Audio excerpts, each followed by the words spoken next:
उत्तर प्रदेश में 20 अप्रैल से खुलेंगे सरकारी कार्यालय, योगी सरकार। कोरोना वायरस से निपटने के लिए देश में लॉकडाउन 3 मई तक है। केंद्र सरकार ने 20 अप्रैल से कुछ जरूरी सेवाओं में सशर्त छूट देने के निर्देश दिए हैं। वहीं उत्तर प्रदेश सरकार ने 20 अप्रैल से सरकारी ऑफिस को खोले जाने को लेकर एडवाइजरी जारी की है। इसमें कहा गया है कि पुलिस, होमगार्ड, सिविल डिफेंस, अग्निशमन, आवश्यक सेवाएं, आपदा प्रबंधन, कारागार और नगर निकाय पहले की तरह ही कार्य करेंगे। प्रदेश के सभी विभागाध्यक्ष, कार्यालय अध्यक्ष, समूह क और ख के सभी अधिकारी कार्यालयों में रहेंगे। एडवाइजरी में कहा गया है कि 33% कर्मचारियों की उपस्थिति सुनिश्चित करवाने की व्यवस्था की जाए। रोस्टर के जरिए कर्मचारियों को दफ्तर बुलाया जा सकता है। जिला प्रशासन, ट्रेजरी के कार्यों के लिए आवश्यकतानुसार कार्मिकों की शासकीय व्यवस्था करने को कहा गया है। 3 मई के बाद शुरू हो सकती हैं रेल और हवाई सेवाएं। देश में 3 मई के बाद रेल और हवाई सेवाएं शुरू हो सकती हैं। एयर इंडिया ने लॉकडाउन के दूसरे चरण की समाप्ति के बाद उड़ान भरने का फैसला लिया है। एयरलाइंस ने 4 मई से कुछ घरेलू उड़ानों के लिए टिकट बुकिंग शुरू कर दी है। वहीं अंतर्राष्ट्रीय उड़ानों के लिए 1 जून से टिकट की बुकिंग शुरू की है। हालांकि अगर सरकार लॉकडाउन को आगे बढ़ाने का फैसला लेती है तो इसमें बदलाव संभव है। इसी मामले पर रक्षा मंत्री राजनाथ सिंह की अध्यक्षता में उनके घर पर मंत्रियों के समूह की बैठक हुई। बैठक में सुझाव दिया गया कि हवाई यात्रा 15 मई को शुरू की जा सकती है। बैठक में केंद्रीय मंत्री स्मृति ईरानी और नागरिक उड्डयन मंत्री हरदीप सिंह पुरी और अन्य मंत्री शामिल हुए। इस मामले पर अंतिम निर्णय प्रधानमंत्री नरेंद्र द्वारा लिया जाएगा। बैठक में भाग लेने वाले एक अधिकारी ने कहा, हवाई और रेल यात्रा कब शुरू होगी इस बारे में कोई विशेष तारीख पर चर्चा नहीं की गई। शायद यह कहना उचित है कि अभी इसमें और समय लगेगा। राजनाथ सिंह ने बैठक की अध्यक्षता करने के बाद ट्वीट किया कि कोविड-19 की स्थिति पर मंत्रियों के साथ बातचीत की। हमने लोगों को होने वाली कठिनाइयों को कम करने के तरीकों पर और उन्हें राहत प्रदान करने में मंत्रालय किस तरह भूमिका निभा सकते हैं इस पर चर्चा हुई।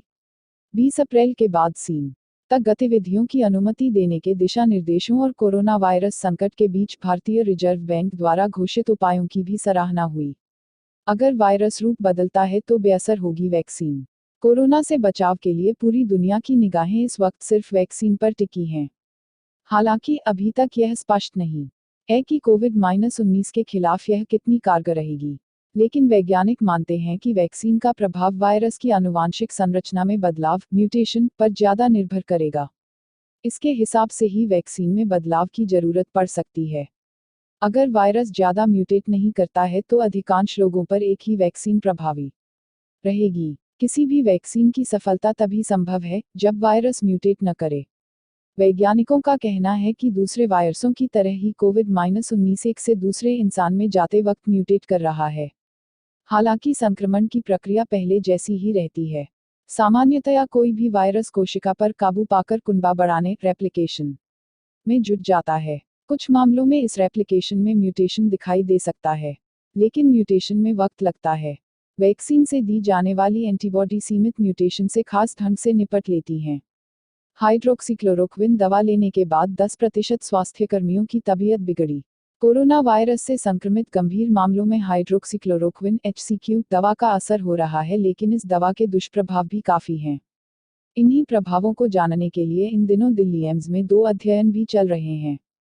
हालांकि कुछ अस्पतालों से स्वास्थ्य कर्मचारियों ने दवा लेने के बाद उसके दुष्प्रभावों के बारे में जानकारी दी है। इन कर्मचारियों की औसत आयु 35 वर्ष है। साथ ही इनमें से 22% स्वास्थ्य कर्मचारी डायबिटीज, हाइपरटेंशन या दिल इत्यादि की बीमारी से ग्रस्त हैं। इन्होंने जब दवा का सेवन किया तो 10% स्वास्थ्य कर्मचारियों को पेट में दर्द की शिकायत हुई है, जबकि 6% को उल्टी व घबराहट इत्यादि की परेशानी देखने को मिली है। साथ ही यह भी पता चला है कि इनमें से 14% स्वास्थ्य कर्मचारियों ने ECG नहीं कराई, जबकि HCQ का दुष्प्रभाव दिल पर होता है। शनिवार को भारतीय आयुर्विज्ञान अनुसंधान परिषद ICMR के मुख्य महामारी विशेष डॉक्टर रमन आर गंगाखेड़कर ने बताया कि HCQ दवा पर अध्ययन होने वाला था, लेकिन लॉकडाउन के चलते फिलहाल यह संभव नहीं हो सका है। हरदीप सिंह, सरकार के फैसले के बाद ही घरेलू, अंतर्राष्ट्रीय उड़ानों की बुकिंग शुरू करे एयरलाइंस। एयर इंडिया द्वारा 3 मई के बाद बुकिंग शुरू करने की घोषणा के बाद विमानन मंत्री हरदीप सिंह पुरी ने साफ किया है कि विमानन कंपनियां सरकार के फैसले के बाद ही बुकिंग शुरू करें। उन्होंने ट्विटर पर जानकारी दी, विमानन मंत्रालय स्पष्ट करता है कि घरेलू और अंतर्राष्ट्रीय उड़ानों पर अभी कोई फैसला नहीं किया गया है। इससे पहले दिन में एयर इंडिया ने कहा था कि उसने कुछ मार्गों पर 4 मई से घरेलू उड़ानों के लिए और 1 जून से चुनिंदा अंतर्राष्ट्रीय उड़ानों के लिए बुकिंग शुरू की है। कुछ दिन पहले इंडिगो ने घोषणा की थी कि वह 4 मई से चरणबद्ध तरीके से उड़ानों का परिचालन शुरू करेगी। एयर इंडिया की वेबसाइट पर उपलब्ध सूचना के अनुसार, मौजूदा वैश्विक स्वास्थ्य चिंताओं को देखते हुए हमने 3 मई 2020 तक अपनी सभी घरेलू और 31 मई 2020 तक अंतर्राष्ट्रीय उड़ानों की बुकिंग रोक रखी है। बयान के अनुसार, चुनिंदा घरेलू हवाई मार्ग पर यात्रा के लिए 4 मई और अंतर्राष्ट्रीय यात्रा के लिए 1 जून से उड़ानें उपलब्ध होंगी। आगरा में 45 और लोगों में कोरोना की पुष्टि। कोरोना वायरस के संक्रमण से शनिवार को जिले में एक और व्यक्ति की मौत हो गई। वायरस के संक्रमण से यह छठी मौत है। देर रात 45 और लोगों में कोरोना वायरस की पुष्टि हुई है। अभी तक मिले मरीजों में एक दिन में सबसे ज्यादा मामले हैं। इससे पहले एक दिन में सबसे ज्यादा 9 मरीज सामने आए थे। नए मरीजों में भगवान टॉकीज चौराहा स्थित पारस हॉस्पिटल के 21 मामले हैं। इस तरह से पारस अस्पताल के संक्रमित मरीजों की संख्या 50 के पार पहुंच गई है। नई दिल्ली के जाफराबाद निवासी अल्लानूर 65 पुत्र नवीबख्श को कोरोना वायरस की पुष्टि होने के बाद 5 अप्रैल को सरोजनी नायडू मेडिकल कॉलेज के आइसोलेशन वार्ड में भर्ती कराया गया था। उन्हें उच्च रक्तचाप और हृदय रोग की भी परेशानी थी।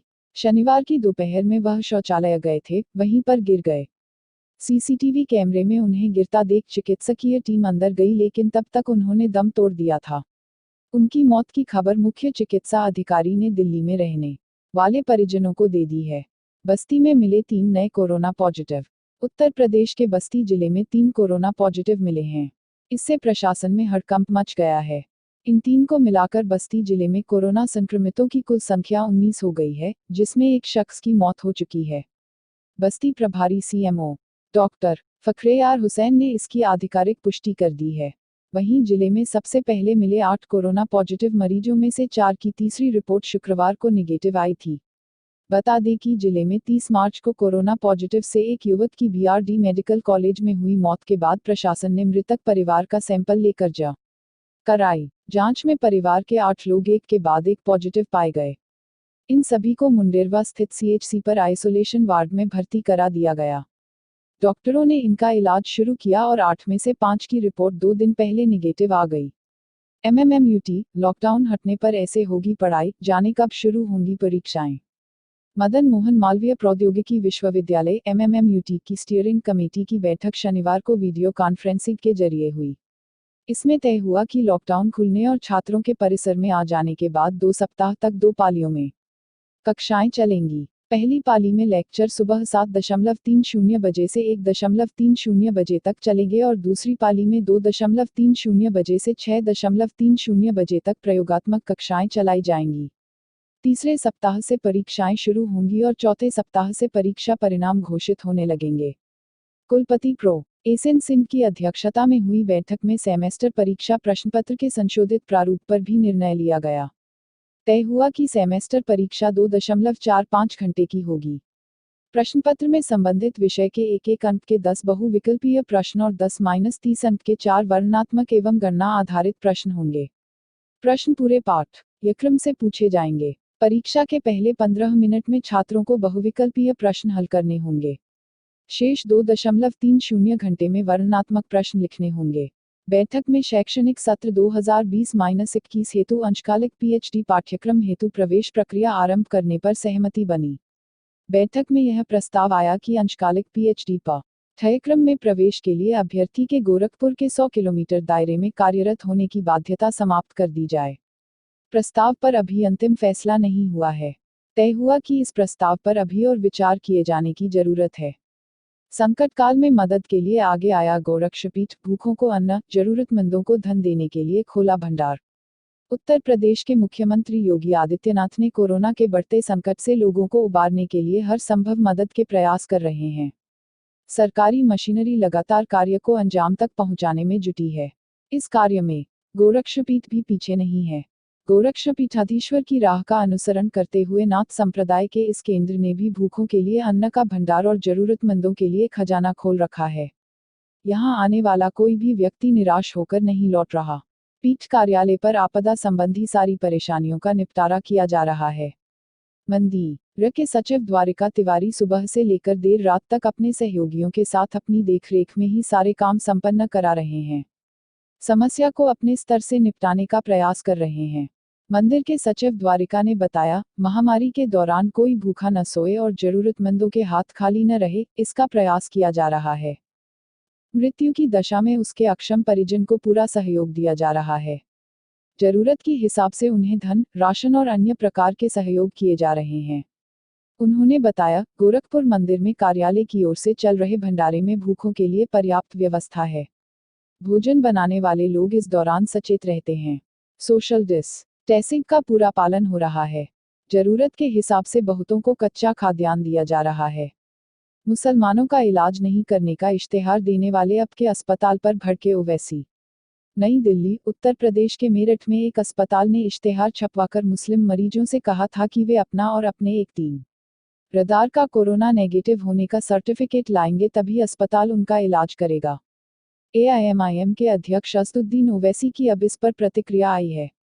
उन्होंने रविवार को अपने ट्वीट में लिखा, अगर अस्पताल अपनी नीति के विज्ञापन को लेकर पर्याप्त रूप से आश्वस्त है तो जांच किस बात की?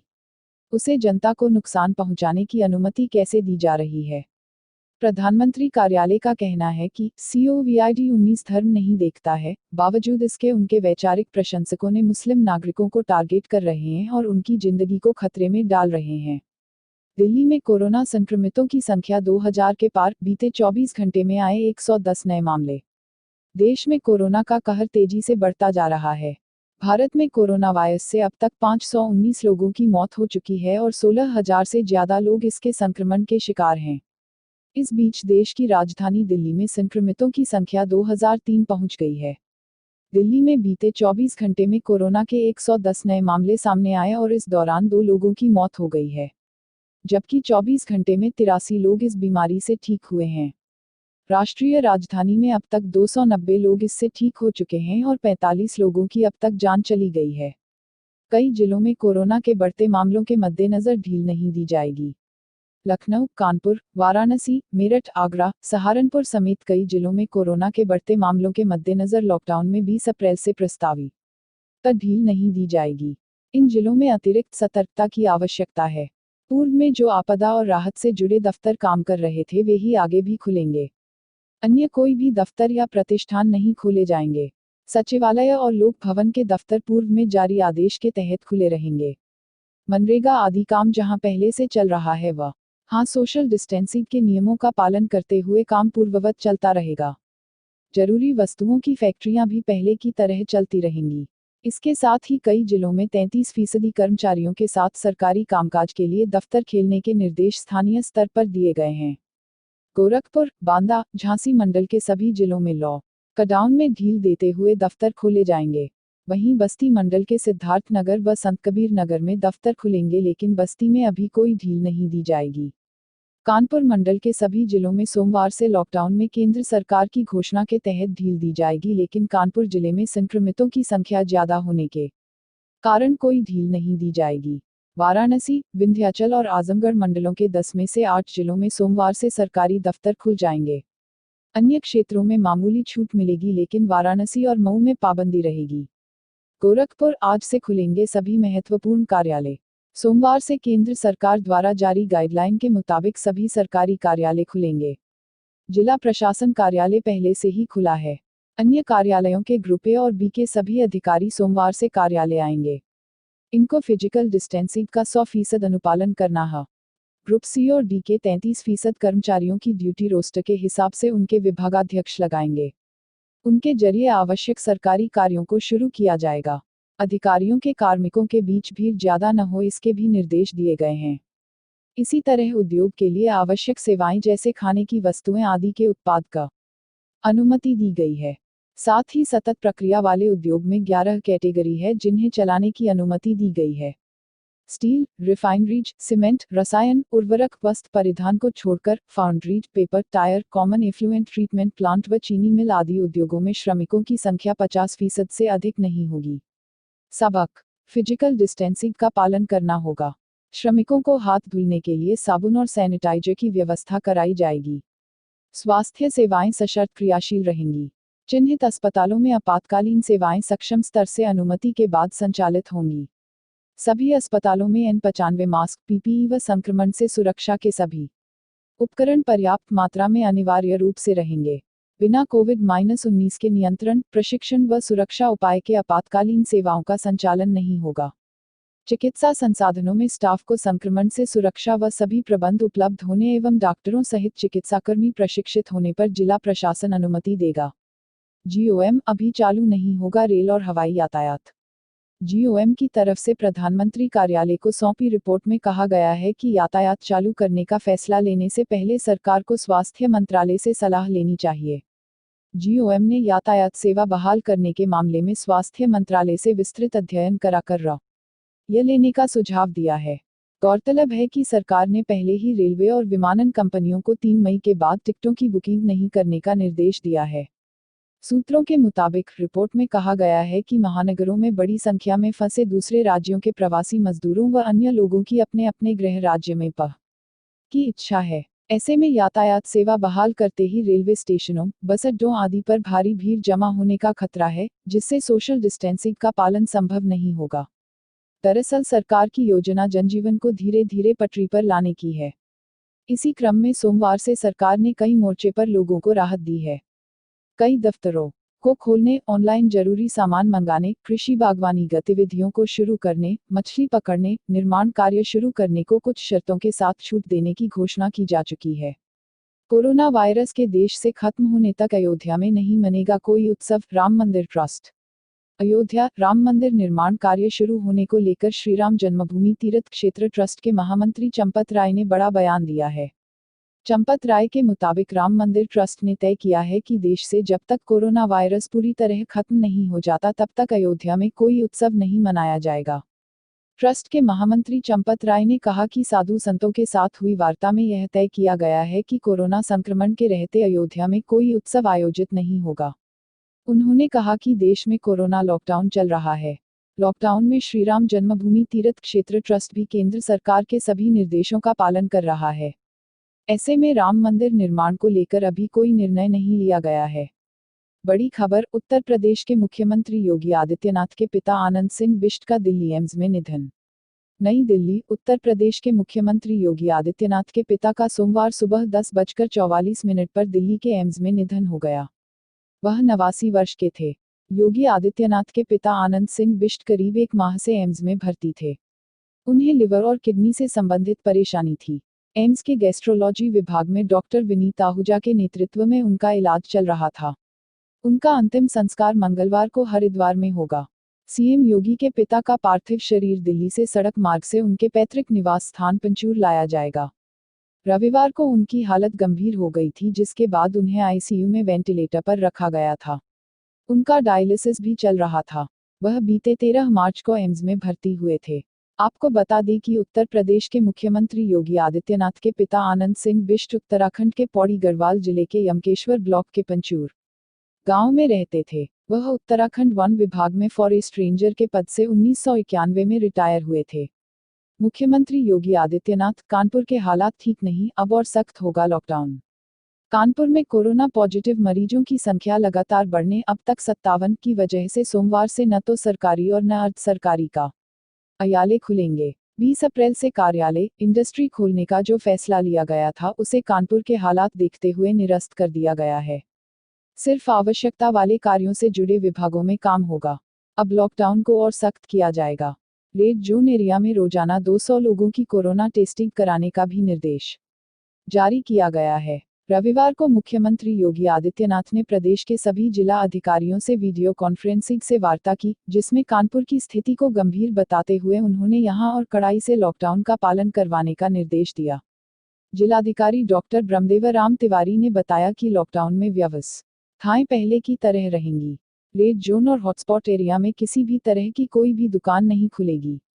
सिर्फ डोर टू डोर ही वस्तुओं को लोगों तक पहुंचाया जाएगा। पूरे क्षेत्र को सैनिटाइज करने का निर्देश दिया गया है। डाकघर, ग्राहकों के लिए भुगतान में नहीं होगी परेशानी।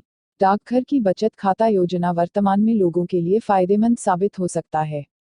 कोरोना के बीच में बीमा, स्कूल फीस या अन्य बड़ों कामों में डाकघर की इस योजना से निवेश कर लाभ प्राप्त कर सकते हैं। डाक विभाग ने आरडी, रिकरिंग डिपॉजिट की किस्तों को ऑनलाइन न भुगतान करने की सुविधा शुरू की है। इसके लिए ग्राहक किसी भी डाकघर या शाखा डाकघर में ऑनलाइन खाता भी खोल सकते हैं। प्रवर डाक अधीक्षक एसएन दुबे ने बताया कि डाकघर ने इस योजना को इंडियन पोस्ट पेमेंट बैंक के साथ मिलकर शुरू की है। इसका लाभ लेने के लिए ग्राहकों को अपने निकटम डाकघर में जाकर आरडी खाते को पोस्ट पेमेंट खाते से जोड़ना होगा या ऑनलाइन की इंडियन पोस्ट पेमेंट खाते को खोलने की प्रक्रिया पूरी करनी होगी। इसके बाद पोस्ट पेमेंट के खाते से ऑनलाइन या फिर Indian post payment bank app से अपने आरडी की किस्त को प्रतिमाह जरूरत के हिसाब से कटवा सकते हैं। ग्राहकों को इसके लिए अपने बैंक खाते से पोस्ट पेमेंट खाते में रुपये ट्रांसफर करने होंगे। रुपये ट्रांसफर होने के बाद और किस्त जमा करने पर इसकी जानकारी मोबाइल ऐप के माध्यम से मिल जाएगी। गोरखपुर, बारिश का कहर, आंधी पानी से फसल हुए बर्बाद। आंधी पानी ने एक बार फिर किसानों के अरमानों पर पानी फेर दिया। रविवार शाम को एकाएक मौसम बिगड़ा। करीब 45 किलोमीटर की रफ्तार से तेज हवाएं चली। साथ ही कई इलाकों में झमाझम बारिश के साथ ओले भी पड़े। इसकी वजह से गेहूं के फसल को नुकसान भी पहुंचा। रविवार शाम मौसम ने एकाएक करवट बदल ली। आकाश में काले बादल छा गए। हवा की रफ्तार की तेज होकर 45 किलोमीटर की रफ्तार तक पहुंच गई। दरअसल अफगानिस्तान के ऊपर सक्रिय पश्चिमी विक्षोभ जम्मू कश्मीर, हिमाचल प्रदेश, उत्तराखंड होते हुए पूर्वी उत्तर प्रदेश तक पहुंचा था। इसके प्रभाव की वजह से पश्चिमी राजस्थान के ऊपर एक चक्रवाती हवाओं का सिस्टम बन गया जो मध्य प्रदेश होते हुए पूर्वी उत्तर प्रदेश तक आ पहुंचा। इसकी वजह से मौसम ने करवट बदली और तेज हवाओं के साथ बारिश और ओले पड़े। मौसम विशेषज्ञ कैलाश पांडे ने बताया कि बादलों के ऊपरी हिस्से में जब तापमान -40 डिग्री हो जाता है तो इसकी वजह से आंधी आने की संभावना रहती है। राष्ट्रपति भवन में मिला कोविड-19 संक्रमित। देश में लगातार कोरोना वायरस संक्रमितों की संख्या बढ़ती जा रही है। ऐसे में इसने राष्ट्रपति भवन में भी दस्तक दी है। राष्ट्रपति भवन परिसर में अपने परिवार के साथ रहने वाली एक महिला कोरोना पॉजिटिव मिली है, जिसके बाद स्वास्थ्य मंत्रालय के आवश्यक दिशा निर्देशों के मुताबिक 125 परिवारों को एकांतवास में रहने की सलाह दी गई है। चिंता की बात यह है कि महिला का पति राष्ट्रपति भवन में काम करने वाले अंडर सेक्रेटरी स्तर के आईएएस अधिकारी के दफ्तर में काम करता था। इसे देखते हुए एहतियातन अधिकारी ने खुद को क्वारंटाइन एकांतवास कर लिया है। प्रशासनिक सूत्रों से मिली जानकारी के अनुसार राष्ट्रपति भवन परिसर में जो महिला कोरोना संक्रमित मिली है, पिछले दिनों उसकी सास की कोविड-19 की चपेट में आने से मौत हो गई थी। बताया जा रहा है कि महिला अपनी कोरोना पॉजिटिव सास के संपर्क में आने के बाद संक्रमित हुई है। महिला की हालत बिगड़ने और उसमें कोरोना के लक्षण पाए जाने के बाद उसका परीक्षण किया गया और रविवार को जब उसकी रिपोर्ट पॉजिटिव आई तो राष्ट्रपति भवन में हड़कंप मच गया। योगी आदित्यनाथ 10 से अधिक कोरोना पॉजिटिव केस वाले जिलों को पूरी तरह लॉकडाउन करें। मुख्यमंत्री योगी आदित्यनाथ ने 10 या उससे अधिक कोरोना पॉजिटिव केस वाले जनपदों में लॉकडाउन व्यवस्था को पूरी तरह जारी रखने के निर्देश दिए हैं। उन्होंने कहा कि संक्रमण को नियंत्रित करने के लिए लॉकडाउन के नियमों और सोशल डिस्टेंसिंग का कड़ाई से पालन जरूरी है। मुख्यमंत्री योगी आदित्यनाथ ने सोमवार को अपने सरकारी आवास पर टीम-11 की बैठक में लॉकडाउन व्यवस्था की समीक्षा की। उन्होंने निर्देश दिए कि कोटा, राजस्थान से प्रदेश वापस लौटे सभी बच्चों को होम क्वारंटीन में रखा जाए। यह सुनिश्चित किया जाए कि इन बच्चों द्वारा आरोग्य सेतु ऐप डाउनलोड करने के बाद ही उन्हें घर भेजा जाए। उन्होंने कहा कि किसी भी दशा में सुरक्षा चक्र न टूटने पाए, इसके लिए पूरी सतर्कता बरतना आवश्यक है। मुख्यमंत्री ने निर्देश दिए कि पुलिस बल और पूरी मेडिकल टीम को हर हाल में संक्रमण से सुरक्षित रखा जाए। यह सुनिश्चित किया जाए कि पुलिसकर्मी सुरक्षा के उपकरण लगाकर ही ड्यूटी पर ही जाएं। मास्क, दस्ताने और शील्ड का अनिवार्य रूप से इस्तेमाल करें। कोविड-19 के रोगियों के उपचार में लगे डॉक्टरों और अन्य चिकित्सा कर्मियों को प्रत्येक दशा में संक्रमण से बचाए रखने के लिए सभी जरूरी कदम उठाए जाएं। मुख्यमंत्री ने कहा कि जिन राजकीय मेडिकल कॉलेजों में कोविड-19 के सैंपल की टेस्टिंग सुविधा उपलब्ध नहीं है, वहां टेस्टिंग लैब स्थापित की जाए। राजकीय मेडिकल कॉलेज विहीन मंडल मुख्यालय के जिला अस्पतालों में टेस्टिंग लैब स्थापित की जाए। चिकित्सा कर्मियों के कोविड नियंत्रण प्रशिक्षण एवं अस्पतालों में संक्रमण से सुरक्षा के सभी उपाय करते हुए इमरजेंसी सेवाओं का संचालन प्रारंभ किया जाए। गोरखपुर, सीएम के पिता ने सबको बना दिया था अपना कायल। मुख्यमंत्री योगी आदित्यनाथ के पिता आनंद सिंह बिष्ट अपने बेटे की तप और कर्मस्थली गोरखनाथ मंदिर में सिर्फ 2 बार आए थे, लेकिन उन 2 मौकों पर उनसे मिला हर शख्स उनकी विनम्रता, व्यवहार कुशलता, मृदुभाषिता, सज्जनता और कर्तव्य प्राणियता का कायल हो गया। मंदिर से वर्षों से जुड़े द्वारिका तिवारी बताते हैं कि पहली बार वह 1994 में दिसंबर के अंतिम सप्ताह में अकेले आए थे। यहाँ आकर ही उन्हें अपने बेटे के संन्यास ग्रहण कर लेने के बारे में पता चला। बेटे को सन्यासी रूप में देखकर वह भावुक हो गए, लेकिन धैर्य नहीं खोया। तत्काल न गोरक्षपीठाधीश्वर महंत वैद्यनाथ कहीं बाहर गए हुए थे। उन्हें फोन से योगी जी के पिताजी के आने के बारे में जानकारी दी गई। वह 2-3 दिन मंदिर में रुके। गोरक्षपीठाधीश्वर ने उनसे बात की। उन्होंने कहा कि अपनी 7 संतानों में से एक को समाज सेवा के लिए दे दें। पिता का मन अब भी स्वीकार करने को तैयार न ही था, लेकिन उन्होंने बहुत धैर्य का परिचय दिया। वापस उत्तराखंड में अपने गांव पंचूर लौट गए। दूसरी बार वह अपनी पत्नी सावित्री देवी, सीएम योगी आदित्यनाथ की माता के साथ आए। मां ने बेटे को गेरुआ वस्त्रों में देखा तो फूट फूट कर रो पड़ी। तब पिता आनंद सिंह बिष्ट ने उन्हें समझाया। उन्होंने कहा कि बेटा लोक कल्याण के मार्ग पर चल रहा है, उन्हें आशीर्वाद दें। इस बार दोनों मंदिर में 1 से 2 दिन रहे, फिर अपने घर लौट गए। सन्यासी बनने के 4 साल बाद नाथ पंथ की परंपरा के अनुसार योगी आदित्यनाथ अपने घर भिक्षा मांगने गए।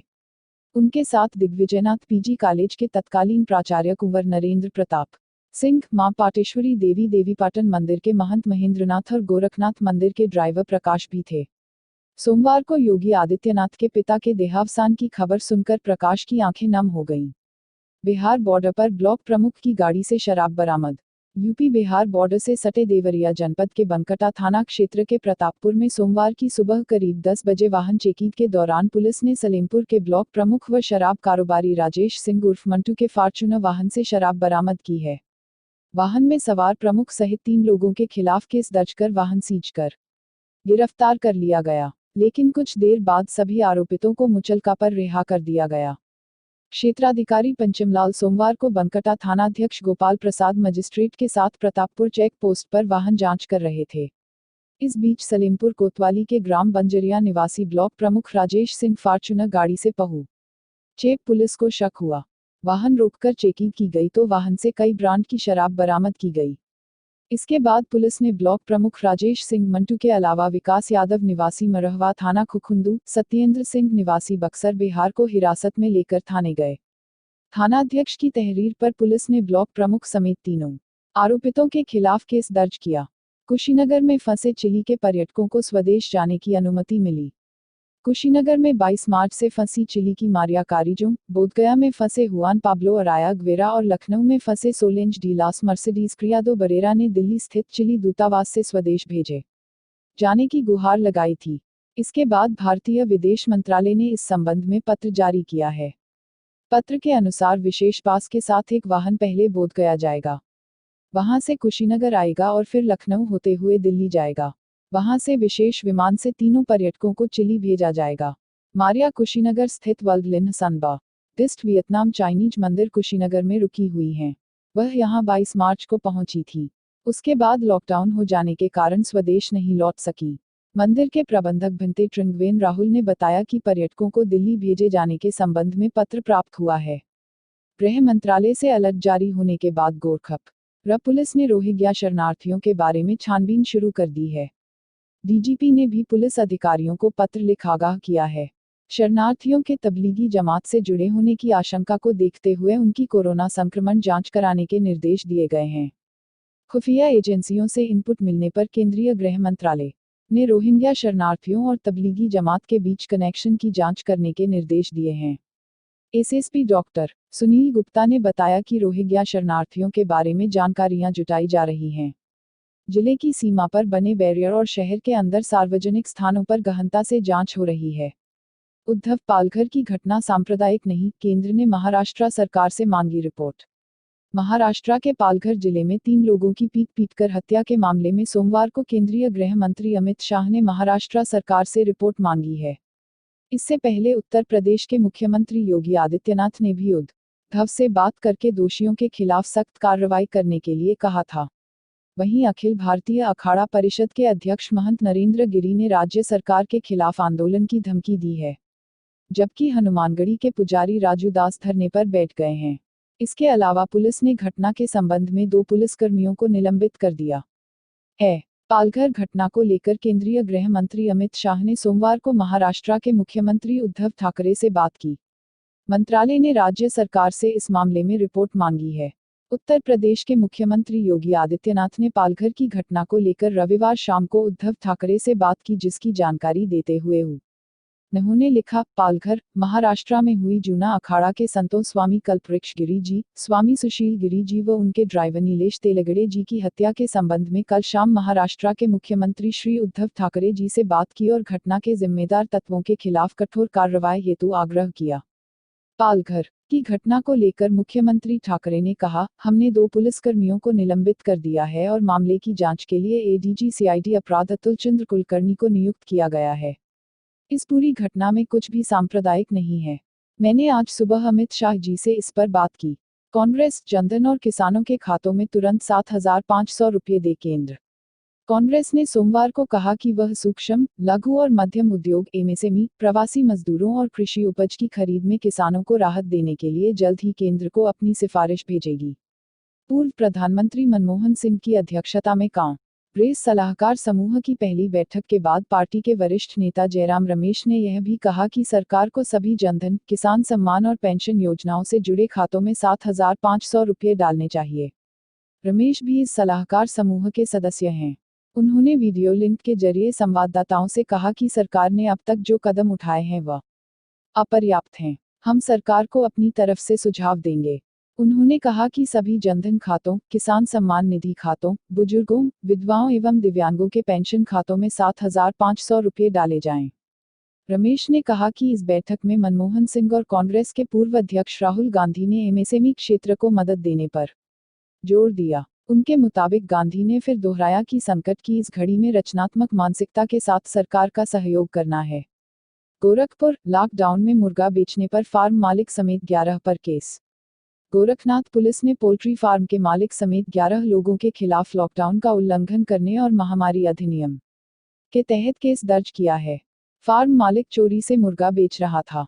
भीड़ जुटने की सूचना पर पहुंची पुलिस ने पकड़कर थाने ले आई, जहां से सभी को मुचलके पर छोड़ा गया। पुराना गोरखपुर निवासी कुतुबुद्दीन उर्फ मीटी का मोहल्ले में इमामबाड़ा के पास पोल्ट्री फार्म है। रविवार की शाम मुर्गा खरीदने के लिए पोल्ट्री फार्म पर भीड़ जुटी थी। आसपास के लोगों ने इसकी सूचना पुलिस को दे दी। मौके पर पहुंचे एसएसआई गोरखनाथ बीबी राजभर ने पोल्ट्री फार्म पर मौजूद कुतुबुद्दीन, उसके मैनेजर रसूलपुर निवासी नौशाद, दशहरी बाग के रहने वाले खुर्शीद, हम्फुजुल रहमान, बैजुल हक, तौकीरुल हसन, सिराजुद्दीन, खालिद, आफ्ताब आलम, जमुनहिया निवासी अशरफ हुसैन और धर्मशाला बाजार निवासी हनीफ को पकड़ लिया। सीओ गोरखनाथ प्रवीण सिंह ने बताया कि मुकदमा दर्ज करने के बाद आरोपितों को मुचलके पर छोड़ दिया गया। गोरखपुर, मुख्यमंत्री के पिता के निधन पर गोरखनाथ मंदिर में शोक सभा। मुख्यमंत्री योगी आदित्यनाथ के पिता स्व आनंद सिंह बिष्ट को श्रद्धांजलि देने के बाद मंगलवार को गोरखनाथ मंदिर में शोक सभा का आयोजन किया गया। शोक सभा में नाथ पंथ के योगी, साधु, संत, पुजारी और कर्मचारी मौजूद रहे। मंदिर के सचिव द्वारिका तिवारी ने सभी को शोक संदेश सुनाया। मंदिर सचिव ने बताया कि मुख्यमंत्री के पिता धैर्यवान, सरल, मृदुभाषी और स्पष्टवादी थे। योगी आदित्यनाथ के सन्यासी बनने की चर्चा पर वह कहा करते थे कि यह हमारे परिवार का सौभाग्य है कि उसके एक सदस्य को गोरक्षपीठ की सेवा का अवसर मिला है। वह ईश्वर से प्रार्थना किया करते थे कि योगी आदित्यनाथ एक महान सन्यासी बने। वैसे तो बीते कई महीने से बीमार चल रहे थे, लेकिन जब उनके निधन का समाचार मिला तो मंदिर परिवार स्तब्ध रह गया।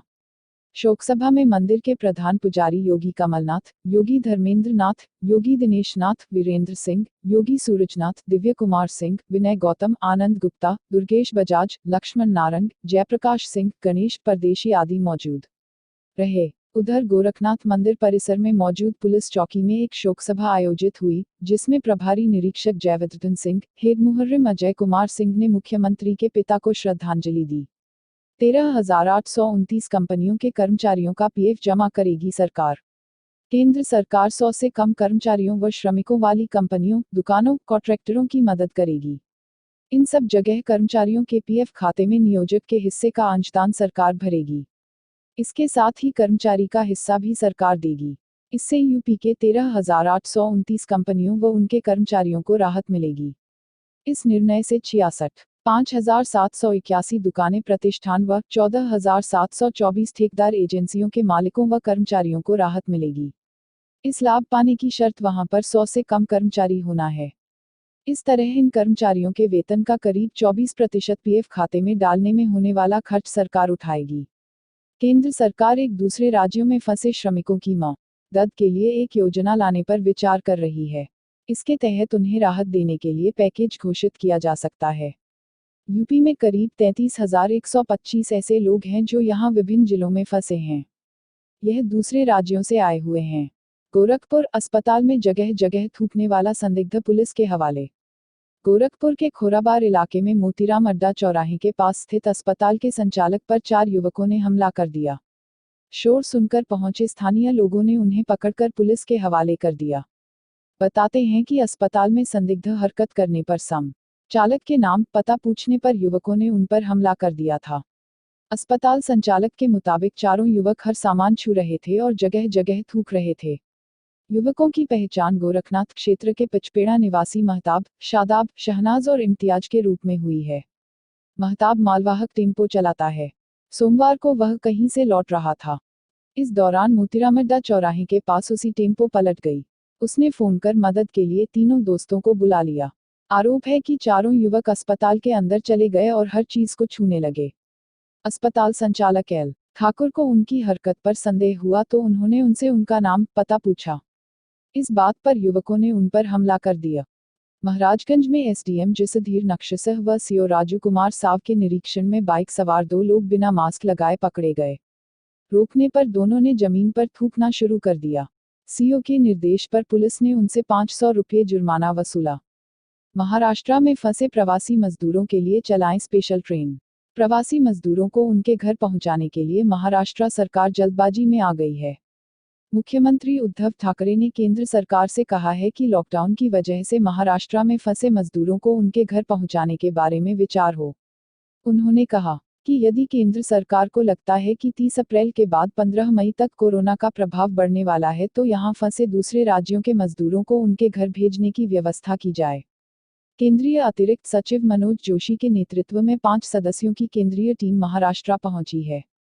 मंगलवार को मुख्यमंत्री ठाकरे ने वीडियो कॉन्फ्रेंसिंग के जरिए इस टीम के साथ चर्चा की। इस दौरान मुख्यमंत्री ने कहा कि हमारी सरकार दूसरे राज्यों के मजदूरों के रहने खाने की व्यवस्था कर रही है, लेकिन वे अपने घर जाना चाहते हैं।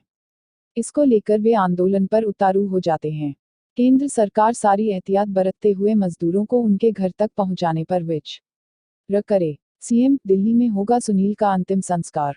गोरखपुर के डुमरी खुर्द के सुनील का शव दिल्ली से उसके गांव लाकर परिजनों को सौंपा जाए। मंगलवार शाम मुख्यमंत्री ने अफसरों को यह निर्देश दिए, लेकिन शव उसके गांव नहीं आएगा। देर रात गोरखपुर के अफसरों ने कहा सुनील की अंत्येष्टि दिल्ली में पुलिस करेगी। सुनील की पत्नी और परिजनों ने दिल्ली जाने में असमर्थता जताई है। यह लिख कर दिया है। वीडियो में भी यही कहा है। यह सच भी है, लेकिन उसने किन परिस्थितियों में यह कहा, यह वह परिवार ही जानता है। सुनील की मौत 14 अप्रैल को दिल्ली में हो गई थी। उसके बाद से ही पत्नी पूनम दिल्ली जाकर शव लाने में असमर्थता जता रही थी। 4 मासूम बच्चों और ससुर के सिवा घर में कोई नहीं। बुजुर्ग ससुर बीमार हैं। खुद पूनम ने कभी गोरखपुर से बाहर कदम नहीं रखा। आखिर वह कैसे हिम्मत जुटाती। आपके अपने अखबार हिंदुस्तान ने उसकी यह विवशता उजागर की थी। उसके बाद ही मुख्यमंत्री ने शव लाकर परिजनों को सौंपने का निर्देश दिया। शाह को सीएम के इस निर्देश के बाद कोई पूनम से यह कहने नहीं गया कि शव लाने के लिए तुम्हारा जाना जरूरी नहीं है, सरकार इंतजाम कर रही है। मुख्यमंत्री निर्देश दें, उसके बाद भी शव लेने के लिए क्या घर वालों का ही जाना जरूरी है। बहरहाल पूनम की चिट्ठी और वीडियो सुरक्षित है, ताकि वक्त जरूरत काम आए। अगर पूनम से कहा जाता कि सरकार खुद सुनील का शव गांव लाएगी, तो क्या वह मना कर देती। शव लाने में उसकी असमर्थता है, पर कोई शव पहुंचा दे, इसमें उसे कोई आपत्ति नहीं। सीएम ने चौरीचौरा क्षेत्र के डुमरी खुर्द निवासी सुनील की दिल्ली में मौत के बाद शव नहीं आ पाने का संज्ञान लेते हुए दिल्ली के लिए बनाए गए नोडल अफसर और गोरखपुर के डीएम को कार्रवाई के लिए निर्देशित किया था। राजेश पापा को सुरक्षित रखिए, आकर दूंगा मुखाग्नि। कोरोना की रोकथाम के लिए जारी लॉकडाउन में संबंधों और संस्कारों पर भी ग्रहण लग गया है। दिल्ली में नौकरी करने वाले गोरखपुर के राजेश के पिता पूर्व राजस्व निरीक्षक श्रीनाथ विश्वकर्मा का 18 अप्रैल को निधन हो गया। पिता के निधन पर राजेश ने दिल्ली में गोरखपुर आने के लिए पास का आवेदन किया, लेकिन उसे नामंजूर कर दिया गया। राजेश ने दोबारा आवेदन किया और बताया कि वह इकलौता बेटा है, अंतिम संस्कार के लिए उसका गोरखपुर जाना जरूरी है, इसके बावजूद पास जारी नहीं हो सका। पास जारी न होता देख राजेश ने गोरखपुर जिला प्रशासन से गुहार लगाई। गोरखपुर जिला प्रशासन ने राजेश के प्रार्थना पत्र पर सहानुभूतिपूर्वक विचार करते हुए उसके घरवालों को एक वाहन दिल्ली ले जाने और दिल्ली से राजेश को गोरखपुर लाने की अनुमति दे दी। साथ ही निर्देश दिया कि अंत्येष्टि के दौरान भी लॉकडाउन और सोशल डिस्टेंसिंग का पूरी तरह पालन करना होगा। इकलौते बेटे के इंतजार में परिजनों ने पार्थिव शरीर को बर्फ पर रखवा दिया, लेकिन जब पता चला कि दिल्ली से राजेश का पास ही नहीं बन रहा तो सभी निराश हो गए। इस बीच राजेश ने परिजनों से कहा कि पापा को सुरक्षित रखिए, गोरखपुर आ कर मुखाग्नि दूंगा। 20 अप्रैल को राजेश ने गोरखपुर जिला प्रशासन को पूरी बात बताई और पास के लिए गुजारिश की। जिला प्रशासन ने दिल्ली गाड़ी भेजने और वहां से राजेश को लाने की अनुमति दे दी। सुप्रीम कोर्ट, अमेरिका में फंसे भारतीयों को अभी नहीं लाया जा सकता। सुप्रीम कोर्ट ने एक याचिका पर सुनवाई करते हुए कहा कि अमेरिका में फंसे भारतीय नागरिकों को कोरोना के कारण लॉकडाउन के दौरान फिलहाल वापस नहीं लाया जा सकता। जस्टिस संजय किशन कौल की अध्यक्षता वाली 3 सदस्यीय पीठ ने कहा कि हम कितना भी चाहें लेकिन भारतीयों को अभी वहां से नहीं लाया जा सकता है। याचिकाकर्ता वकील विभा दत्त मखीजा की याचिका पर सुनवाई करते हुए पीठ ने कहा कि फंसे हुए लोगों को सहायता दी जा रही है। वे पूरे अमेरिका में फैले हुए हैं, ऐसे में उन्हें लाना मुश्किल है। अमेरिकी सरकार उनका वीजा बढ़ा रही है, इसलिए अभी कुछ समय इंतजार करें। मखीजा का कहना है कि चूंकि वीजा बढ़ाने की आवेदन फीस करीब $500 है, ऐसे में वीजा बढ़ने की कोई गारंटी नहीं है। इस पर कोर्ट ने कहा कि विदेशी सरकार के फैसले को हम नियंत्रित नहीं कर सकते। भारत सरकार अमेरिका से आग्रह कर सकती है कि वीजा बढ़ाने में वह कोई समस्या खड़ी न करे।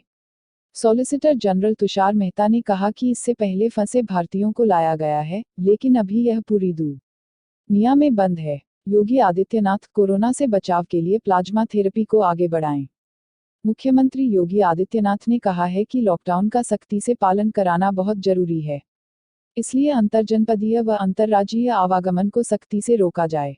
उन्होंने लखनऊ के सदर क्षेत्र के पूर्ण सैनिटाइजेशन के निर्देश दिए और कहा कि अधिक संक्रमण वाले क्षेत्रों में पूल टेस्टिंग की जाए। उन्होंने कहा कि कोरोना का संक्रमण रोकने के लिए प्लाज्मा थेरेपी को आगे बढ़ाया जाए।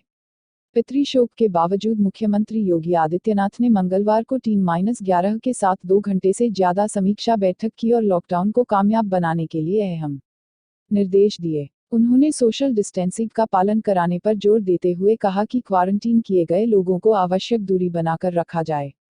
कोविड-19 के रोगियों के लिए ऑक्सीजन की उपलब्धता अनिवार्य रूप से की जाए, इसलिए अधिकारी यह जांच लें कि सभी L1, L2 तथा L3 श्रेणी के चिकित्सालयों में ऑक्सीजन उपलब्ध रहे। उन्होंने निर्देश दिए कि शेल्टर होम से घर भेजे गए लोगों तथा कोटा से लौटे विद्यार्थियों को होम क्वारंटीन में रखा जाए और इस मुख्यमंत्री हेल्पलाइन 1076 के माध्यम से अवगत कराया जाए। मुख्यमंत्री ने कहा कि पुलिस बल और डॉक्टरों सहित सभी चिकित्सा कर्मियों को प्रत्येक दशा में कोविड-19 के संक्रमण से सुरक्षित रखना आवश्यक है। पुलिसकर्मी तथा मेडिकल टीम सुरक्षा के सभी आवश्यक उपकरण लगाकर ड्यूटी करें और संक्रमण से सुरक्षा के दिशा निर्देशों का पूरी तरह पालन करें। उन्होंने कहा कि PPE मानकों के अनुरूप होने चाहिए।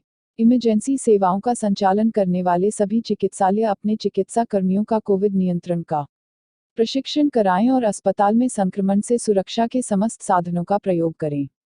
कांस्टेबल अजय कुमार, देश की सुरक्षा पहले, परिवार बाद में।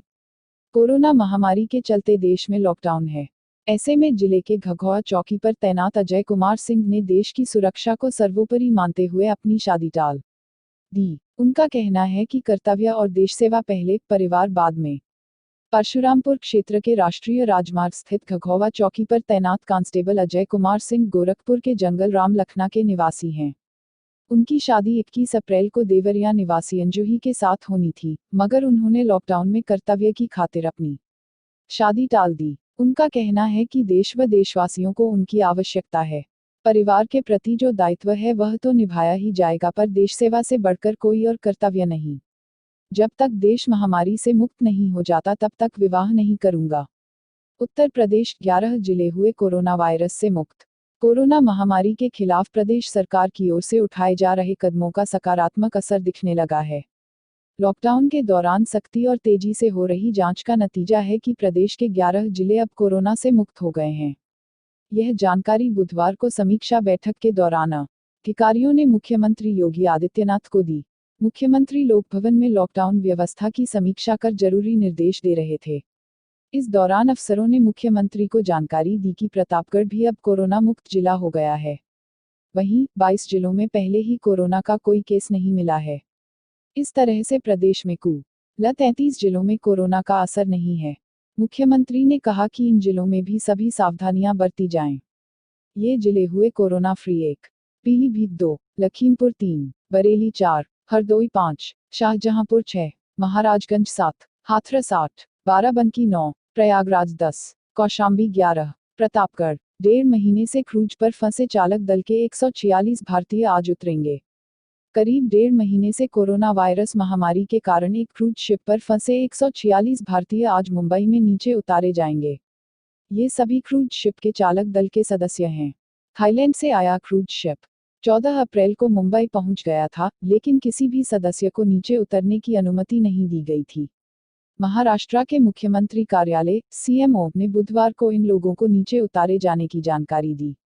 सीएमओ ने बताया कि क्रूज शिप मेरिला डिस्कवरी के चालक दल का कोई भी सदस्य कोरोना वायरस से संक्रमित नहीं पाया गया है। यह शिप 14 मार्च को महामारी फैलना शुरू होने पर यात्रियों को थाईलैंड में छोड़कर वापस चल दिया था। इससे पहले शिप को तय कार्यक्रम के हिसाब से 2 से 6 अप्रैल के बीच कोची, न्यू मंगलुरु, गोवा और मुंबई जाना था। वापस लौटने पर क्रूज के कर्मचारियों को कोची पहुंचने पर नीचे उतरने की इजाजत नहीं दी गई। इसके चलते क्रूज शिप 14 अप्रैल को मुंबई पहुंच गया। डॉक्टरों नर्सों पर हमला करने वालों के लिए बना अध्यादेश, राष्ट्रपति ने दी मंजूरी। राष्ट्रपति रामनाथ कोविंद ने कोरोना वायरस के खिलाफ लड़ाई लड़ रहे स्वास्थ्यकर्मियों पर हमलों की पृष्ठभूमि में गुरुवार को महामारी रोग संशोधन अधिनियम 2020 को लागू करने की मंजूरी दे दी है, जिसके तहत अब स्वास्थ्यकर्मियों पर हमला करने वालों को सख्त सजा दी जा सकेगी। यह अब गैर जमानती अपराध बन गया है। महामारी रोग अधिनियम 1897 में संशोधन करने वाले इस अध्यादेश में स्वास्थ्यकर्मियों को आई चोट और संपत्ति को नुकसान पहुंचाने या उसे नष्ट करने के लिए मुआवजे की व्यवस्था की गई है। इससे पहले बुधवार को केंद्रीय मंत्रिमंडल ने इस अध्यादेश को मंजूरी दी थी, जिसमें स्वास्थ्यकर्मियों के खिलाफ हिंसा को संज्ञेय और गैर जमानती अपराध बनाया गया है। आज केंद्रीय मंत्री प्रकाश जावड़ेकर ने इस संबंध में जानकारी दी। उन्होंने कहा कि प्रस्तावित अध्यादेश में स्वास्थ्यकर्मियों के घायल होने, संपत्ति को नुकसान होने पर मुआवजे का भी प्रावधान किया गया है। जावड़ेकर ने कहा कि प्रस्तावित अध्यादेश के माध्यम से महामारी अधिनियम 1897 में संशोधन किया जाएगा। इससे स्वास्थ्य सेवा से जुड़े कर्मियों की सुरक्षा और उनके रहने व काम करने की जगह को हिंसा से बचाने में मदद मिलेगी। बीआरडी को मिले 18 करोड़। कोरोना से जंग लड़ रहे बीआरडी मेडिकल कॉलेज के लिए राहत की खबर है। मेडिकल कॉलेज को औषधि, रसायन व ऑक्सीजन के मद में फंड की कमी नहीं होगी। शासन ने इस मद में बुधवार को बीआरडी को 18 करोड़ रुपए का बजट दिया है। यह बीते वर्षों की अपेक्षा ज्यादा है। इस मद में सभी रोगों से संबंधित दवा, जांच किट, ऑक्सीजन सिलेंडर व लिक्विड ऑक्सीजन की खरीदारी होती है। पिछले वर्ष अनेक किस्तों में लगभग 16 करोड़ का बजट मिला था, इस बार एकमुश्त मिला है। माना जा रहा है कि कोरोना के संकट में संसाधनों की पूर्ति के लिए शासन ने एक साथ रकम दी है। इसके साथ ही बीआरडी इस महीने आपदा फंड से मिले 2 करोड़ की रकम को खर्च कर रहा है। देवरिया, छोटी गंडक की धारा मोड़ने में जुटा एक गांव। कोरोना के कारण सब लॉकडाउन है, लोगों को कहीं आना जाना नहीं है। ऐसे में भटनी के भरहेचौरा के ग्रामीण इस वक्त का सदुपयोग कर गांव बचाने में जुट गए हैं। वर्षों से छोटी गंडक नदी की कटान झेल रहे इन लोगों ने अपने बूते नदी की धारा मोड़ने का प्रयास शुरू किया है। आपसी सहयोग से लोहे की जाली व ईंट आदि मंगाकर ठोकर बनाने का काम शुरू कर दिया है। सोशल डिस्टेंसिंग के पालन के साथ भरहेचौरा गांव के पास छोटी गंडक पिछले करीब 1 दशक से कटान कर रही है। जनप्रतिनिधियों से लेकर अफसरों तक से गुहार लगाकर ग्रामीण थक गए पर मदद नहीं मिली। 4 माह अब ग्रामीणों ने इस समस्या से खुद निपटने का फैसला किया। तय हुआ कि चंदे व श्रमदान से नदी की धारा रोकने के लिए ठोकर बनाएंगे। गांव के रहने वाले एक विद्यालय के प्रबंधक अजीत सिंह ने इसके लिए जरूरी लोहे की जाली और ईंट का खर्चा उठाने का भरोसा दिया तो ग्रामीणों का हौसला बढ़ गया। कुछ और लोग भी आगे आए जो गरीब थे, उन्होंने श्रमदान का फैसला किया। लोहे की जालियां ही थी कि इसी बीच लॉकडाउन लागू हो गया। इसके बाद ग्रामीणों ने सोशल डिस्टेंसिंग का पालन करते हुए ठोकर बनाने का निर्णय लिया। गोरखपुर समेत 22 जिलों में आज नहीं होगी सैंपलिंग। ग्रीन जोन में शामिल गोरखपुर समेत प्रदेश के 22 जिलों में गुरुवार को संदिग्धों से कोरोना सैंपल नहीं लिए जाएंगे। जिन जिलों में अब तक कोरोना का कोई मरीज नहीं मिला है उन्हें ही ग्रीन जोन में शामिल किया गया है। मंडल में गोरखपुर, कुशीनगर और देवरिया अब तक ग्रीन जोन में शामिल है, जबकि गोरखपुर मंडल के महाराजगंज और बस्ती मंडल के बस्ती, संत कबीर नगर में जांच में और तेजी लाई जाएगी, जिससे जल्द से जल्द कोरोना संक्रमित अन्य मरीजों की पहचान की जा सके। सीएमओ डॉक्टर श्रीकांत तिवारी ने बताया कि शासन की ओर से यह निर्देश बुधवार को मिले हैं। ग्रीन जोन के जिलों में अब तक कोरोना के एक भी मरीज नहीं मिले हैं। इसकी वजह से प्रशासन ने काफी हद तक राहत की सांस ली है। इसके बाद शासन ने फैसला किया है कि इन जिलों में बुधवार व गुरुवार को कोरोना जांच के लिए सैंपल न लिए जाएं। उधर बस्ती, महाराजगंज, संत कबीर नगर से ज्यादा सैंपल लेते हुए जांच कराई जाए। सीएमओ ने बताया कि शासन की ओर से नए निर्देश के बाद जांच का फैसला लिया जाएगा। उन्होंने बताया कि जिन जिलों में केस मिले हैं वहां पर ज्यादा जांच कराने के लिए यह फैसला लिया गया है। शासन का यह फरमान अधिकारियों को बुधवार को दोपहर 1 बजे मिला, जिसके बाद अधिकारी हरकत में आए। आदेश के मिलने से कुशीनगर व सिद्धार्थनगर में सैंपल निकाले जा चुके थे। इन सैंपल को बुधवार को जांच के लिए भेजा गया। गोरखपुर व देवरिया से कोई नया सैंपल जांच के लिए बुधवार को नहीं भेजा गया। गोरखपुर, फोन पर सलाह देंगे एम्स के डॉक्टर। लॉकडाउन में एम्स में इलाज के लिए परेशान मरीजों के लिए राहत की खबर है। एम्स के 14 विभागों के डॉक्टर मरीजों को फोन पर सलाह देंगे। मरीजों की सुविधा को ध्यान में रखते हुए एम्स प्रशासन गुरुवार से टेलीमेडिसिन शुरू करेगा। इसके लिए एम्स प्रशासन ने 2 नंबर सार्वजनिक किए हैं। इन नंबरों पर वे ही मरीज फोन कर सकते हैं जिनका एम्स में पहले से ही पंजीकरण होगा। अन्य मरीजों के लिए यह सुविधा नहीं है। इसके अलावा इमरजेंसी सेवा में भी इन नंबरों पर कॉल करके सलाह नहीं ली सकती है। एम्स के उप निदेशक अश्वनी माहौर ने बताया कि सोमवार से शुक्रवार तक सुबह 9 बजे से लेकर दोपहर 1 बजे तक मरीज फोन कर डॉक्टरों से सलाह ले सकेंगे। लॉकडाउन को देखते हुए शुरुआती तौर पर 14 विभागों में ओपीडी सुविधा शुरू की गई है। इनमें general medicine, general surgery, orthopaedic, pulmonary medicine, श्वसन रोग, साइकेट्री, ईएनटी, नाक कान गला रोग, पीडियाट्रिक्स, स्त्री एवं प्रसूति रोग, नेत्र रोग, त्वचा रोग, दंत चिकित्सा, शारीरिक चिकित्सा एवं पुनर्वास विभाग, रेडियोथेरेपी, सामुदायिक मेडिसिन एवं फैमिली मेडिसिन शामिल है। गोरखपुर, सरकारी सुविधाओं से वंचित 4312 को मिले 1,000,1,000 रुपये। मुख्यमंत्री योगी आदित्यनाथ के निर्देश के बाद सक्रिय हुए जिला प्रशासन ने ग्रामीण क्षेत्र के 4312 लोगों को चिन्हित कर उन्हें 1,000,1,000 रुपये भरण पोषण भत्ता के रूप में उपलब्ध कराया है। इसके अलावा सीडीओ कार्यालय ने इन्हें एक स्वच्छता किट उपलब्ध कराना शुरू किया है। फिलहाल सर्वेक्षण अब भी जारी है। सर्वेक्षण में और लाभार्थी मिले तो उन्हें भी 1,000,1,000 रुपये और स्वच्छता किट मिलेगी। सीएम ने प्रदेश के सभी जनपदों में ऐसे लोगों की भी मदद करने के निर्देश दिए थे जिन्हें श्रम विभाग, नगर निकाय, ग्राम पंचायत, मनरेगा और खाद्य एवं रसद विभाग की योजनाओं का लाभ नहीं मिला, जो पेंशन सरीखी सुविधा से भी वंचित हैं। लिहाजा अभियान चलाकर 20 विकासखंडों के 1352 ग्राम पंचायतों में 4312 लोगों को चिन्हित कर उनके खाते में न केवल निर्धारित धनराशि पहुंचा दी गई, बल्कि खाद्य एवं रसद विभाग उनके राशन कार्ड बनाने, समाज कल्याण विभाग, दिव्यांग कल्याण एवं जिला प्रोबेशन अधिकारी कार्यालय उन्हें पेंशन योजना का लाभ दिलाने की प्रक्रिया में जुट गया है। इसी तरह शहरी क्षेत्रों में भी अभियान चलाकर ऐसे लोगों को चिन्हित करने की प्रक्रिया जारी है।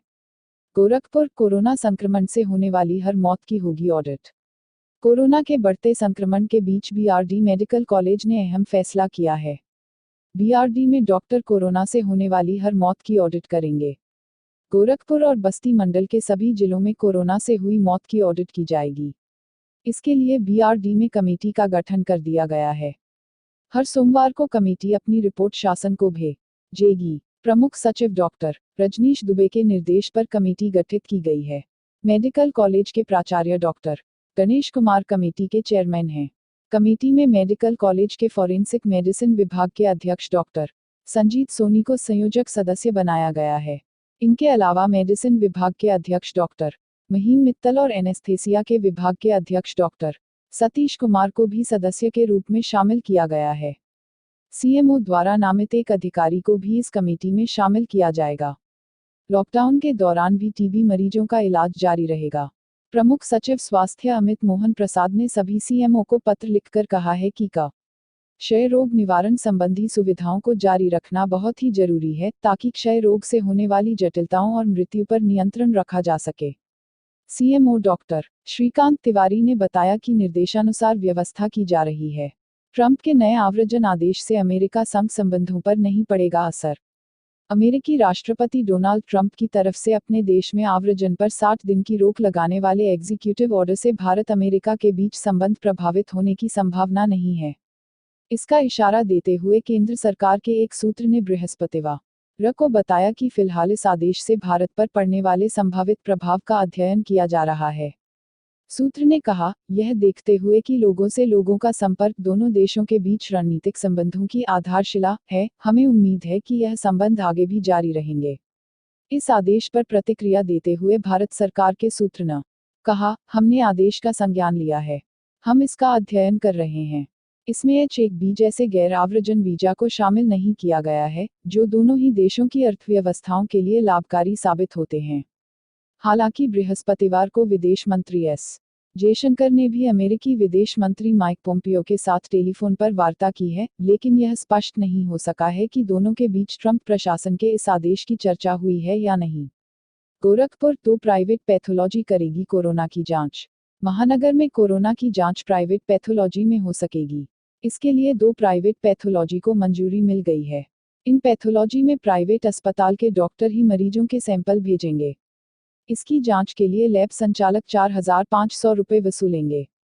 सीएमओ डॉक्टर श्रीकांत तिवारी ने बताया कि महानगर में अब तक सिर्फ बीआरडी मेडिकल कॉलेज और आरएमआरसी द्वारा संयुक्त रूप से संचालित लैब में ही कोरोना के जांच की सुविधा है। इस लैब की क्षमता करीब 220 सैंपल रोजाना जांच करने की है। यहां 7 जिलों से संदिग्ध मरीजों के नमूने जांच के लिए पहुंच रहे हैं। ऐसे में लैब की संख्या को बढ़ाने का फैसला किया गया है। इसके लिए 2 पैथोलॉजी को अधिकृत किया गया है। विभाग ने सिविल लाइन स्थित डॉक्टर लाल पैथ लैब और बेतियाहता स्थित पैथकाइंड को जांच की मंजूरी दी है। दोनों पैथोलॉजी की टीम ही मरीजों से सैंपल कलेक्शन करेगी। सैंपल लेने के अधिकतम 48 घंटे के अंदर रिपोर्ट भी देगी। हर रिपोर्ट की सूचना व स्वास्थ्य विभाग को देंगे। सीएमओ ने बताया, जिले में अब 60 प्राइवेट अस्पतालों को इमरजेंसी में मरीजों का इलाज करने की मंजूरी दी गई है। इन अस्पतालों में आइसोलेशन वार्ड भी तैयार है। सांस की तकलीफ और बुखार से पीड़ित मरीजों को आइसोलेशन वार्ड में भर्ती करने का निर्देश दिया गया है। प्राइवेट अस्पताल से ही डॉक्टर मरीजों का कोरोना सैंपल जांच प्राइवेट पैथोलॉजी से करा सकेंगे। यस बैंक वधावन बंधुओं को सोमवार तक गिरफ्तारी से मिली छूट। यस बैंक घोटाला मामले में डीएचएफएल के प्रवर्तकों कपिल वधावन और उनके भाई धीरज को मुंबई की एक विशेष अदालत ने अंतरिम राहत देते हुए गिरफ्तारी की मियाद सोमवार तक के लिए बढ़ा दी। दोनों बंधुओं ने इस संबंध में कोर्ट के समक्ष अग्रिम जमानत याचिका दायर की थी। यस बैंक घोटाला में वधावन बंधुओं की कथित भूमिका के लिए दर्ज मामले के संबंध में बुधवार को एक विशेष अदालत में अग्रिम जमानत याचिका दी थी, जिस पर गुरुवार को सुनवाई हुई। वधावन बंधुओं ने अपनी याचिका में कहा कि कोरोना वायरस महामारी के मद्देनजर कम से कम लॉकडाउन की अवधि के दौरान गिरफ्तारी से उन्हें संरक्षण मिलना चाहिए। प्रवर्तन निदेशालय ईडी ने बृहस्पतिवार को अपना जवाब दाखिल कर वधावन बंधुओं की अग्रिम जमानत याचिका पर आपत्ति जताई। हालांकि अदालत अब मामले में सोमवार को सुनवाई करेगी और तब तक एजेंसी को उनके खिलाफ कोई दंडात्मक कार्रवाई नहीं करने का निर्देश दिया गया है। बता दें कि वधावन बंधु यस बैंक डीएचएफएल फर्जीवाड़ा मामले में आरोपी हैं। डीएम आज से जारी होंगे पास। कार्रवाई को लेकर भयभीत उद्यमियों को जिलाधिकारी ने गुरुवार को भरोसा दिया है कि लॉकडाउन की शर्तों का पालन हुआ तो किसी प्रकार से भयभीत होने की जरूरत नहीं है। एफआईआर होने के खौफ से डरे उद्यमी अब फैक्ट्री संचालन को लेकर संजीदा दिख रहे हैं। सीईओ गीडर तथा उपायुक्त उद्योग को पास जारी करने की जिम्मेदारी दे दी गई है। फैक्ट्रियों के लिए जाने वाली गाड़ियों के लिए हरा तो फैक्ट्री संचालक और उनके वर्करों के लिए गुलाबी रंग का पास बनाया जाने लगा है। शुक्रवार से पास जारी होंगे। आपदा प्रबंधन अधिनियम, मिनिस्ट्री ऑफ होम अफेयर्स की गाइडलाइन तथा सरकारों द्वारा जारी एडवाइजरी के मुताबिक 20 अप्रैल से 9 एसेंशियल श्रेणी उद्योगों में भी उत्पादन शुरू करने की छूट दी थी। इसके लिए उद्यमियों ने फैक्ट्री चलाने की अनुमति ली थी। लगभग 15 नॉन एसेंशियल उत्पाद बनने वाली फैक्ट्रियों में काम शुरू हो गया, लेकिन इसी बीच यह चर्चा शुरू हो गई कि अगर फैक्ट्री में किसी को कोरोना संक्रमण हुआ तो फैक्ट्री संचालक के खिलाफ एफआईआर दर्ज हो जाएगी। इसको लेकर उद्यमी परेशान हो गए। वीडियो कॉन्फ्रेंसिंग के जरिए चैम्बर ऑफ इंडस्ट्रीज के पदाधिकारियों और उद्यमियों ने आपस में चर्चा की और जिलाधिकारी से मिलकर स्थिति स्पष्ट करने का निर्णय लिया। गोरखपुर, एक जमाती और कोरोना पॉजिटिव से संपर्क में आए 2 क्वारंटीन। जमातियों के साथ ही कोरोना पॉजिटिव के संपर्क में आए लोगों की तलाश जारी है। बुधवार की देर रात ऐसे 3 संदिग्धों की कन्नौज और नोएडा से गोरखपुर पुलिस को सूचना भेजी गई थी। कन्नौज से भेजी गई सूचना में एक युवक की डिटेल दी गई थी जिसका नंबर कन्नौज के पते पर जारी हुआ था, लेकिन उसकी लोकेशन गोरखपुर के खोराबार में मिली है। मार्च में उसकी लोकेशन दिल्ली के निजामुद्दीन टावर की मिली थी। वहीं नोएडा के एक कोरोना पॉजिटिव के संपर्क में आए कोतवाली और सहजनवा के 2 लोगों को भी होम क्वारंटीन करा दिया गया है। फरवरी और मार्च में दिल्ली के निजामुद्दीन इलाके में जिनकी लोकेशन मिली थी उन सभी को उनके मोबाइल नंबरों के जरिए तलाशा जा रहा है। मोबाइल नंबर जिस पते पर लिए गए हैं उस जिले की पुलिस पहले अपने यहां उन्हें तस्दीक कर रही है।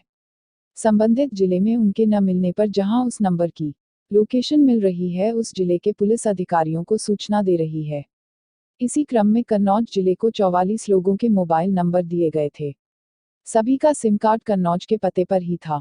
एसपी ने एक नंबर का सत्यापन न होने पर जांच कराई तो उसकी लोकेशन गोरखपुर में मिली और यहां की कोविड टीम को उस नंबर को भेज दिया। कोविड टीम ने बुधवार की रात में उस नंबर पर बात की तो फोन उठाने वाले व्यक्ति ने यह कहते हुए फोन काट दिया कि वह गोरखपुर में नहीं है। उत्तर प्रदेश में कोविड-19 के 61 नए मरीज मिले। उत्तर प्रदेश में कोरोना संक्रमण अब 56 जिलों में फैल गया है। गुरुवार को 61 नए मामले सामने आए।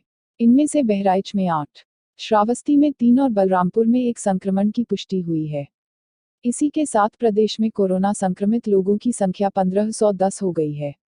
इनमें से 206 मरीज पूरी तरह से स्वस्थ होकर घर लौट चुके हैं। अपर मुख्य सचिव सूचना एवं गृह अवनीश कुमार अवस्थी और प्रमुख सचिव स्वास्थ्य अमित मोहन प्रसाद ने गुरुवार को लोक भवन में मीडिया प्रतिनिधियों को यह जानकारी दी। अवनीश प्रसाद ने बताया कि प्रदेश के 11 जनपदों में कोरोना के एक्टिव केस नहीं हैं। प्रदेश के 56 जिलों से अब तक 1510 कोरोना पॉजिटिव के मामले सामने आए हैं, जिसमें से 45 जनपदों में 1299 मामले एक्टिव हैं। अब तक 187 मरीज पूरी तरह से उपचारित हो चुके हैं।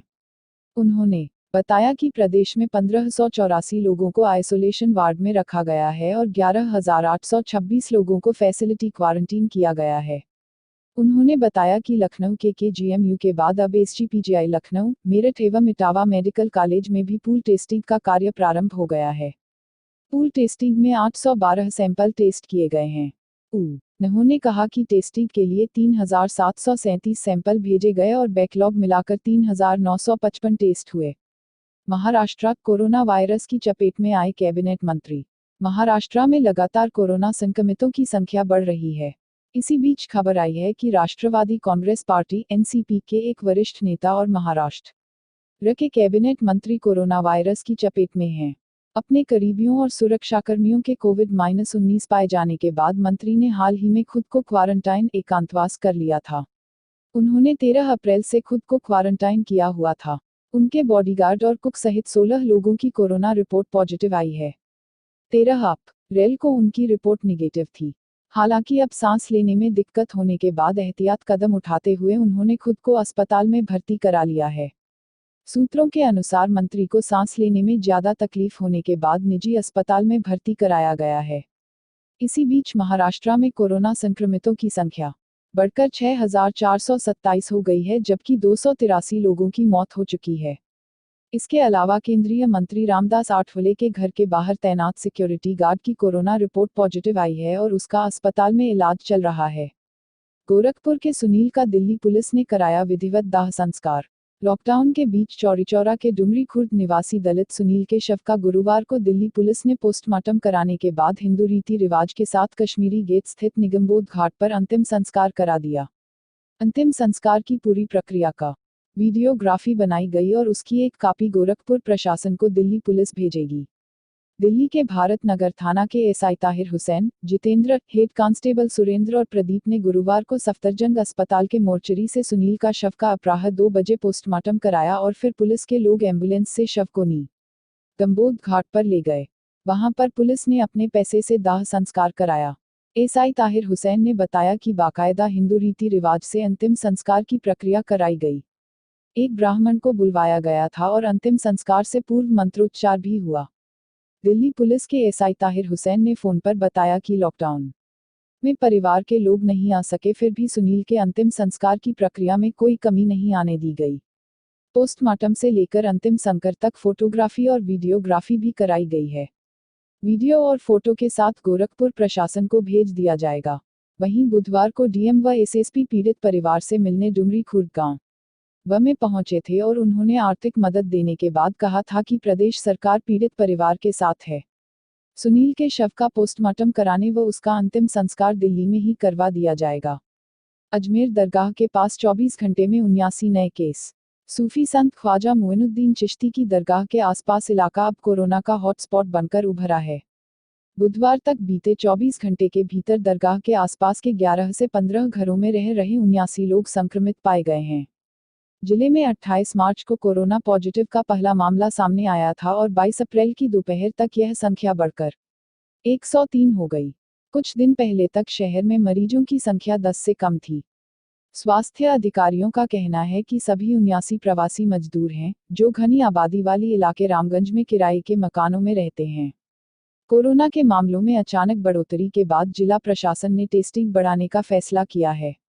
इस बीच राजस्थान में बृहस्पतिवार को 47 नए मामलों के साथ राज्य में संक्रमितों की संख्या बढ़कर 1935 हो गई। नए मामलों में 20 जोधपुर, 12 जयपुर और 10 नागौर में रिपोर्ट हुए। सरकारी आंकड़ों के मुताबिक प्रदेश में अब तक 27 लोगों की कोरोना से मृत्यु हो चुकी है। गोरखपुर रोडवेज को अब तक 25 करोड़ का नुकसान। लॉकडाउन में रोडवेज की बसों के पहिए थमने से परिवहन निगम को भारी झटका लगा है। गोरखपुर रीजन में प्रतिदिन करीब 800 बसों का संचालन होता है।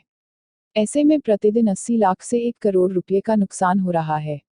पिछले 30 दिनों में गोरखपुर रीजन को करीब 25 करोड़ रुपए का नुकसान हो चुका है। लॉकडाउन को 30 दिन पूरे हो गए हैं। जनता कर्फ्यू में भी रोडवेज की बसों का संचालन ठप था।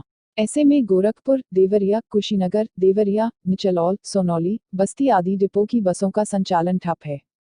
बीच में नोएडा से आने वाले मजदूरों को छोड़ने के लिए बसें रवाना तो हुई, लेकिन उनकी आय कुछ न हुई। आरएमडीबी सिंह का कहना है कि रीजन में संचालित होने वाली 800 बसें खड़ी हैं। ऐसे में पिछले एक महीने में करीब 25 करोड़ रुपए का नुकसान हुआ है। आबकारी विभाग को लॉकडाउन में सर्वाधिक झटका लगा है।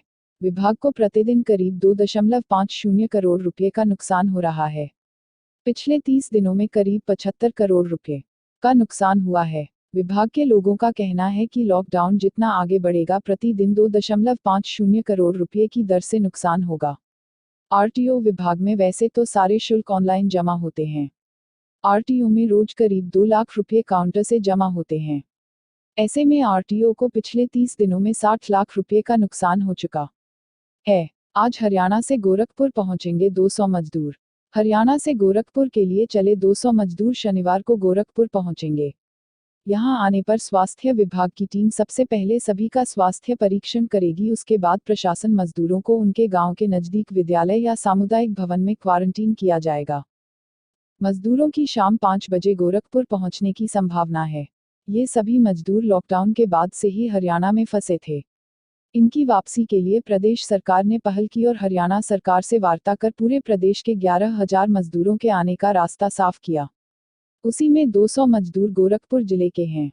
डीएम के विजयेंद्र पांडियन ने बताया कि मजदूरों के क्वारंटीन में रहने, उनकी स्वास्थ्य जांच, भोजन और सुरक्षा इंतजाम के लिए निर्देश दे दिए गए हैं। बताया कि शासन से मिली सूची में गोरखपुर के 200 मजदूर हैं। सभी का अच्छे से ख्याल रखा जाएगा। उनके गांव के नजदीक ही उन्हें रोका जाएगा। किसी को कोई असुविधा न हो इसके लिए वहां कर्मचारियों की ड्यूटी भी लगाई गई है। सभी मजदूरों को पूरे 14 दिन ख्याल तो रखा ही जाएगी, साथ ही इन पर बारीकी से नजर भी रखी जाएगी ताकि कोई चोरी से अपने घर न चला जाए। बताया कि 14 दिन तक सभी नियमित जांच की जाएगी। जिनके पास भी स्मार्टफोन होगा उनके मोबाइल में आरोग्य सेतु ऐप डाउनलोड कराया जाएगा। हलचल कम करने का है निर्देश। डीएम ने बताया कि शासन ने वीसी के जरिए निर्देश दिए हैं कि फिलहाल 3 मई तक ऐसे सख्ती बनाए रखें। कार्यालयों के खुलने अनायास रूप से भीड़ देखने को मिल रही है जो ठीक नहीं है। ऐसे में शहर से लेकर गांव तक हलचल कम करें। 3 मई के बाद होने वाले निर्णय के बाद आगे की रणनीति तय की जा